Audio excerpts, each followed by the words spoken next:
I guess uh, some of you might have found it a bit difficult to follow all these technicalities. You may try to read the manuscript as well. It may be more easy to follow. Um, I understand it, but the discussion is a bit more technical sometimes, and there is always this thin balance between being populistic or oversimplifying things and being too technical. So I took this route. I hope that I made every effort for what I said to be understandable. And now we'll make some concluding remarks regarding talent.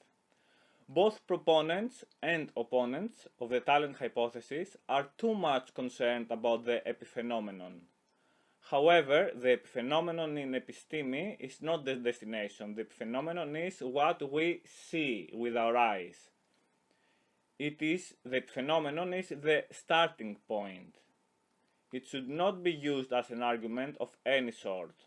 I see a talent, I see Mozart doing this, therefore he is a talent, therefore there are talents, and so on and so forth. This is not the way to go. Individuals have chaotic differences among them, indeed, but this doesn't prove anything by itself. It is merely a starting point for the development of a theory, and never the end conclusion. We start from the observation that, oh, okay, there are chaotic differences. Let's go and see what's going on in a deeper level. We shouldn't say, oh, there are chaotic differences, therefore there are talents. It may not be a premise of that theory, though. It is easy to see that the talent hypothesis is both cyclic and teleological. As the 18th century's preformation of the homunculus, talent is both the question and the answer. Therefore, a classic example of the first case in Munchausen or Agrippa's trilemma, cyclic argument, exists here. Teleologically, on the other hand, one is indeed tempted to draw conclusions from the phenomenon, but without former evidence, one cannot know the cause a priori merely by observing the outcome.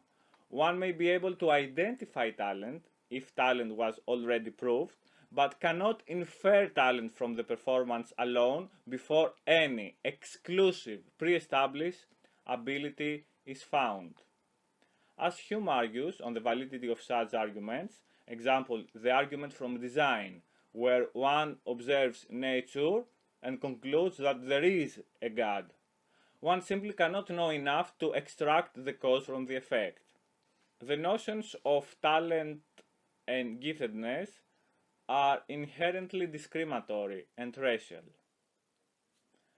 Not because differences between individuals do not exist, to the contrary, or because many of these differences do not have a heredity component, or indeed many genetic components, but because it is exclusive to perceive human excellence as a priori constrained from factors that, until this point, have not been demonstrated to work in that restrictive way.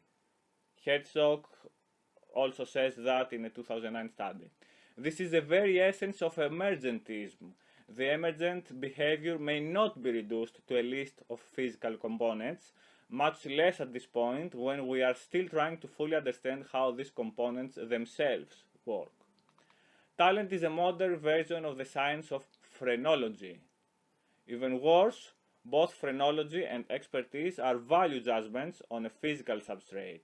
One could actually dissect a cadaver and observe the physical changes in the brain and body as a result of extensive adaptations to the specifics of its expertise domain.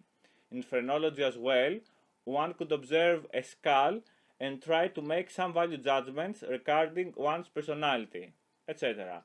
In phrenology, the way your skull is structured, it reveals supposedly things about your character, your predispositions, and so on.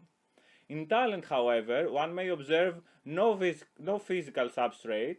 Maybe in the future one will be able to do so.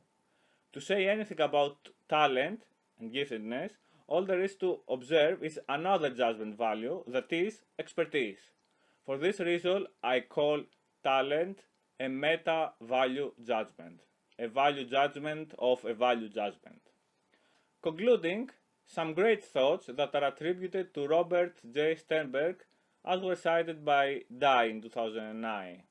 And something a bit interesting here.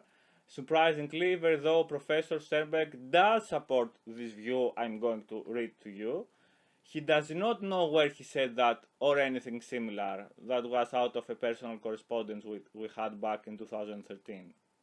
So, as to how a society should view and treat those who demonstrate different levels of excellence or promise, Sternberg, 1996, proposed a Jeffersonian ideal that people are equal in terms of political and social rights and thus should have equal opportunity to realize their potential, but the extent to which they utilize and benefit from these opportunities may not be equal.